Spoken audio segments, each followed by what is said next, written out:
वीनू को लेकर इतनी परेशान क्यों हो गई है सई? किस धर्म संकट में नजर आ रही है सई? क्यों अपने आप से कई बार ये सवाल कर रही है कि क्या वो ये सब ठीक कर रही है? क्या वो पत्रलेखा को विनायक से अलग करके चीज़ें सही करेगी? क्यों पत्रलेखा के बारे में भी इतनी सारी बातें सोच रही है सई, जबकि पत्रलेखा ज़रा भी नहीं सोच रही सई के बारे में। वो तो सिर्फ और सिर्फ दूर करना चाह रही है विनायक को और साथ ही साथ विराट को, क्योंकि उसने जो है वो विराट को बोल दिया था कि उसने जो है पति के साथ तो भले ही शेयर कर लिया है यहाँ सई को, लेकिन वो अपने बेटे को कभी भी शेयर नहीं करेगी। और यहाँ पर जो सई है वो देख लीजिए कितनी ज़्यादा धर्म संकट में नज़र आ रही है। वो मन ही मन सोच रही है, वो मन ही मन अपने आप को सोच रही है कि कैसे वो सारी बातें बताएगी विनायक को। सई शीशे के सामने खड़ी होकर बहुत सारी बातें करती है। सई जो है वो खुद से जो है वो बोलती है कि मैं आपकी असली आई हूँ, जिसे आप छोटी अम्मा कहते हो। मैं आपकी असली आई हूँ, आप चाहो तो पत्रलेखा को मम्मा बोल सकते हो। ये सारी बातें जो है वो अपने आप से करती है यहाँ शीशे के सामने खड़े होकर। और तभी यहाँ पर बैकग्राउंड में बहुत सारी बातें होती हैं और बैकग्राउंड में आ जाते हैं उसके आबा, यानी कि सई के आबा, जो कि ख्यालों में आते हैं और सई को बड़ी सारी शिक्षा देकर जाते हैं।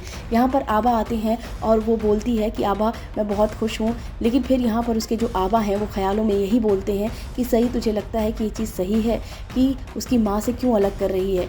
तो यहाँ पर सई जो है वो कहती है आपको क्या लगता है आबा कि मैं गलत कर रही हूँ? क्या मुझे जो है वो अपने बेटे को अपने साथ रखने का हक नहीं? क्या मैं उसके साथ नहीं रहूँ? यहाँ वो आबा से बहुत सारी बातें करती है और वो कहती है कि क्या मैं कुछ गलत कर रही हूँ? क्या विनायक इस बात को समझेगा? क्योंकि कहीं ना कहीं से सई को ये बात लगती है कि विनायक इस बात को समझ पाएगा, क्योंकि इतने वक्त बाद अगर विनायक को ये बात पता चलेगी तो विनायक कैसे रिएक्ट करेगा, ये बात भी सई अच्छी तरह से समझ सकती है, क्योंकि वो जानती है कि साइकोलॉजिकल क्या फेस कर सकता है विनायक, क्योंकि विनायक जो है वो बहुत ज़्यादा परेशान होने वाला है।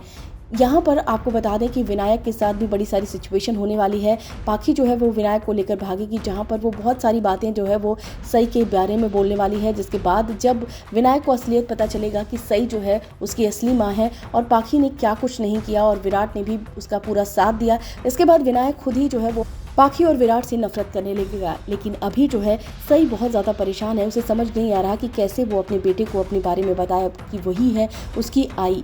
लेकिन यहाँ पर वो यही सब प्रैक्टिस कर रही होती है, मन में बहुत सारे सवाल चल रहे होते हैं कि कहीं वो गलत तो नहीं कर रही। यहाँ पर वो पाखी के बारे में भी सोच रही है, लेकिन यहाँ पर वो इसके साथ साथ ये भी सोच रही है कि विनायक की साइकोलॉजी पर क्या असर पड़ेगा, उसके दिमाग पर क्या असर पड़ेगा जब उसे ये सारी चीज़ें पता चलेगी और इतने सालों की बातें वो क्या क्या बताएगी।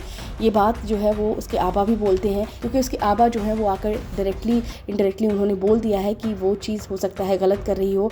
और यहाँ पर पाखी के साथ भी बड़ी अजीब सी सिचुएशन होती है। भवानी जो है वो वुमेन एम्पावरमेंट पर जो है वो लेक्चर दे रही होती है, तभी यहाँ पर कुछ महिलाएं आती हैं और पाखी को उल्टी सीधी बातें बोलती हैं। वो कहती हैं कि विनायक तो इसका बेटा है ही नहीं और ये तो कभी माँ नहीं बन सकती। यहाँ पर इसके बाद पाखी जो है वो अपना कंपेयर यशोदा माँ से करती है और कहती है कि मैं उसकी यशोदा माँ हूँ, और फिर यहाँ पर उन महिलाओं को काफ़ी कुछ बोलती है। तो यहाँ देख लीजिए सई जो है वो बड़ी धर्म संकट में है, वो समझ नहीं पा रही कि वीनू को कैसे सच बताए। उसके दिमाग में पाखी का भी ख्याल है। यहाँ पर उसके आबा बोलते हैं और पाखी का क्या होगा, ये बात जो है उसके आबा बोलते हैं और ये बात जो है सई के मन में घर कर जाती है। तो भले ही सई पाखी के बारे में सोच रही हो, लेकिन पाखी तो विनायक को लेकर यहाँ से भागने वाली है। इस वीडियो में बस इतना ही।